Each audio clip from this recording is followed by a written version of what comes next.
you know your love language? Do you know your spouse's love language or your children's love language? So I was reminded of this walking into my grief share last night, which was very difficult to do, friends. It was a hard step, but I've gotten many messages from you all encouraging me to try out, to just try it out. And so I did, and it was scary walking in, but it was a church that Quentin and I used to go to when we first got married.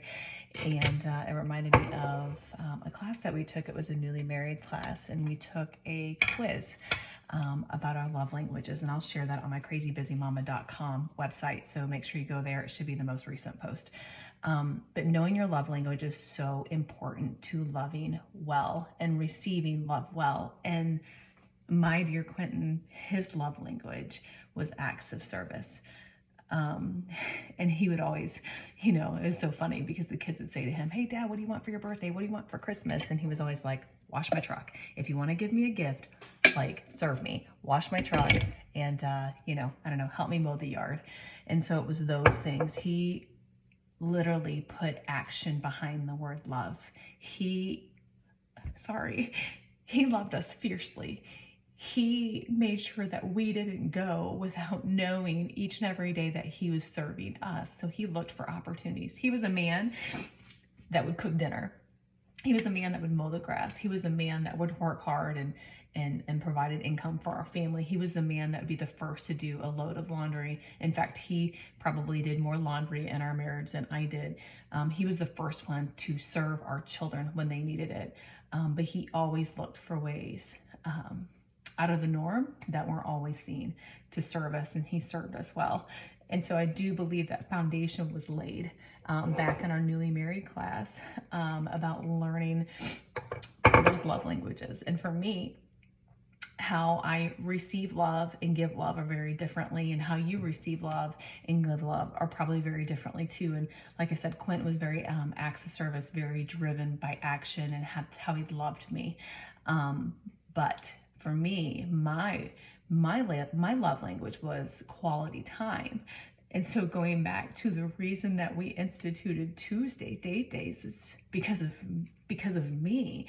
I needed my cup to be filled, and that was quality time. And that's been a massive struggle through all of this, of having that quality time with him. I'm just a quality type person. So anywho, acts of service was his, quality time was mine. And there were many a times that we would butt heads because I'm like, "I don't want you cleaning my kitchen." I know that's crazy, right?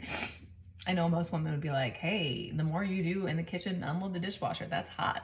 Like, it is hot, but I wanted to be able to sit and have a cup of coffee with my man. And sometimes we would butt heads because he'd be up busy doing the things, and I would remind him that I needed my cup filled for quality time. So we would schedule it in. And I also realized that, like, if I wanted to love my husband well, it would be serving him and finding those areas that I could help to serve him in ways of action. So, there are times that I would wash his truck, or I would mow the grass, or I would do something maybe that was on his list of to-dos, and I would just take it off so he didn't have to worry about that. Oh, how do I long for those days back, friends. So find what your love language is. There are 5 of them. It's acts of service. It's quality time. It's receiving gifts. It's words of affirmation and physical touch. And a lot of times you'll have a main one and then a subcategory of one. And Quentin's was acts of service and words of affirmation. And I think he was looking for words of affirmation to know that he was loving you well. And so I just felt like this marriage tip, this relationship tip, because it's not just for marriages, it's for your children too. Find out what your children's love languages are. That's a quiz that Quentin and I had our kids do when they were little, and it changes as they grow. But we had them do that as they were little, so we knew how to love them well. And we started to realize, wow, that kid really wants you to get in and do the chores with them, or that kid really just wants to sit and talk.